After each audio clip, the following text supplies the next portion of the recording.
आता आपण discrete data बघणार आहे की ज्याच्यामध्ये मीन मीडियन मोड कसा कॅल्क्युलेट करायचा। पहिला डिस्क्रीट डेटा म्हणजे काय की ज्यावेळी तुम्हाला एक्स किंवा व्हॅल्यू दिलेले असतात आणि त्याची फ्रिक्वेन्सी किंवा एफ दिलेला असतो, तर ह्याचा अर्थ काय, 0 ही व्हॅल्यू 10 वेळा रिपीट आहे, 1 ही व्हॅल्यू 15 वेळा रिपीट आहे, 2 ही व्हॅल्यू 20 वेळा रिपीट आहे, 3 ही व्हॅल्यू 25 वेळा रिपीट आहे, 4 ही व्हॅल्यू 30 वेळा रिपीट आहे, 5 ही व्हॅल्यू 35 वेळा रिपीट आहे। अशा एकूण आपण किती व्हॅल्यूज किंवा डेटा गोळा केला आहे ती म्हणजे ह्या कॉलमची टोटल, ज्याला आपण एन म्हणणार आहे, ती येते 135।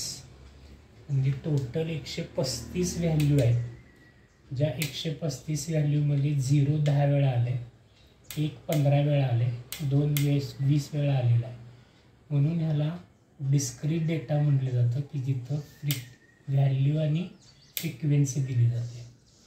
तर मीन आपल्याला काढायचा आहे एक्स बार, त्याचा फॉर्म्युला कसा आहे, याला आपण म्हटलेलं आहे समेशन, हे चिन्ह जे आहे ते समेशन एफ एक्स म्हणजे काय, फ्रिक्वेन्सी आणि व्हॅल्यू ह्या दोघांचा मल्टिप्लाय। एफ आणि एक्समध्ये कुठलं चिन्ह नाही आहे म्हणजे ते नेहमी मल्टिप्लायचं असतं, म्हणून आपण पुढे एक कॉलम वाढवलेला आहे F x. 0 × 10 0, 1 × 15, 2 × 20, 3 × 25, 4 × 30, 5 × 35। F x कॉलमची total पाहिजे म्हणून आपण याची टोटल केली, 425 आली। आता फॉर्म्युल्यामध्ये समेशन एफ एक्स 425 आहे, टोटल व्हॅल्यू एन 135 आहे, डिवाइड केल्यानंतर आपलं आन्सर आलं 3.14। म्हणजे 3.14 ही तुमची सरासरी किंवा ॲव्हरेज आहे।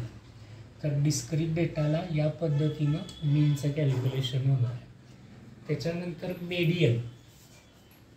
मीडियनमध्ये आपण काय बघितले की मीडियन म्हणजे ही मधली व्हॅल्यू असते, दिलेल्या डेटाचे मधली व्हॅल्यू। टोटल 135 संख्या आहेत, 135च्या बरोबर मधली व्हॅल्यू आपल्याला पाहिजे।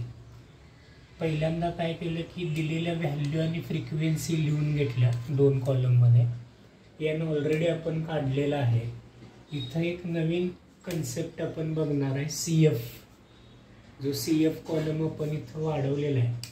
सी एफ म्हणजे काय, क्युम्युलेटिव्ह फ्रिक्वेन्सी। क्युम्युलेटिव्ह फ्रिक्वेन्सी म्हणजे काय की एका व्हॅल्यूमध्ये पुढची व्हॅल्यू ॲड करत जायचं आहे, व्हॅल्यू म्हणजे फ्रिक्वेन्सी ॲड करत जायचं आहे। सपोज पहिली व्हॅल्यू 10, फ्रिक्वेन्सी आहे अशी ठेवली, 10 + 15 25, 25 + 20 45, 45 + 25 70, 70 + 30 100, 100 + 35 135।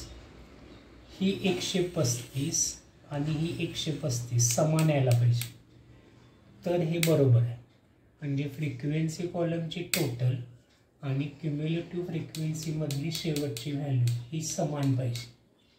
आता आपला फॉर्म्युला कसा आहे, n+1 / 2, n 135 आहे +1 म्हणजे 136 झाले, 136 / 2 68 येते। आता 68 ही व्हॅल्यू आपल्या प्रॉब्लेममध्ये कुठंच नाही आहे, एक्स कॉलममध्ये पण नाही आहे, फ्रिक्वेन्सीमध्ये नाही आहे, सी एफमध्ये पण नाही आहे। मग ही शोधायची कुठं, तर सी एफ कॉलममध्ये शोधायची। सी एफ कॉलममध्ये 68ला जवळची व्हॅल्यू बघायची। 68ला जवळच्या 2 व्हॅल्यू आहेत, 45 आणि 70, तर त्यातली मोठी घ्यायची। 68ला जवळची व्हॅल्यू 2 आहे, त्यातली मोठी कुठली आहे, 70। 70ची करस्पॉन्डिंग पहिल्या कॉलममधली व्हॅल्यू किती आहे, 3, त्यामुळे आपला मीडियन किती आला, 3। म्हणून इथं वाक्य लिहिलेलं आहे, as C F is just greater than 68 is 70 and corresponding value is 3, so median is 3। 68ला पेक्षा मोठी सी एफ 70 आहे आणि त्या 70ची करस्पॉन्डिंग व्हॅल्यू 3 आहे, म्हणून मेडियन हे 3 आहे. मेडियन 3 आहे म्हणजेच 3 ही त्या डेटामधली मधली व्हॅल्यू आहे की ज्याच्यामुळे डेटाचे 2 समान भाग झाले. त्याच्यानंतर मोडला फॉर्म्युला नाही आहे, सिंपल एक वाक्य आहे, व्हॅल्यू हॅविंग हायेस्ट फ्रिक्वेन्सी. ज्या व्हॅल्यूची फ्रिक्वेन्सी सगळ्यात जास्त आहे ती म्हणजे मोड. मग आपला जर प्रॉब्लेम बघितला, फ्रिक्वेन्सी कॉलम जर बघितला तर 10, 15, 20, 25, 30, 35 ही सगळ्यात मोठी फ्रिक्वेन्सी. 35ची करस्पॉन्डिंग व्हॅल्यू किती आहे? 5. म्हणून आपण आन्सर काय लिहिलं आहे? As 35 is the highest frequency and corresponding value is 5, so mode is equal to 5. तर अशा पद्धतीनं डिस्क्रीट डेटा की ज्याच्यामध्ये व्हॅल्यू आणि फ्रिक्वेन्सी दिलेली असणार आहे, त्याच्यावरून आपण मीन, मेडियन आणि मोड कॅल्क्युलेट केलेला आहे. पुढच्या व्हिडिओमध्ये आपण कंटिन्युअस डेटा बघणार आहे. आमच्या चॅनेलला लाईक, सबस्क्राईब, शेअर करा आणि कॉमेंट करा. याच्यानंतरचा व्हिडिओ हा कंटिन्युअस डेटाचा असणार आहे. धन्यवाद.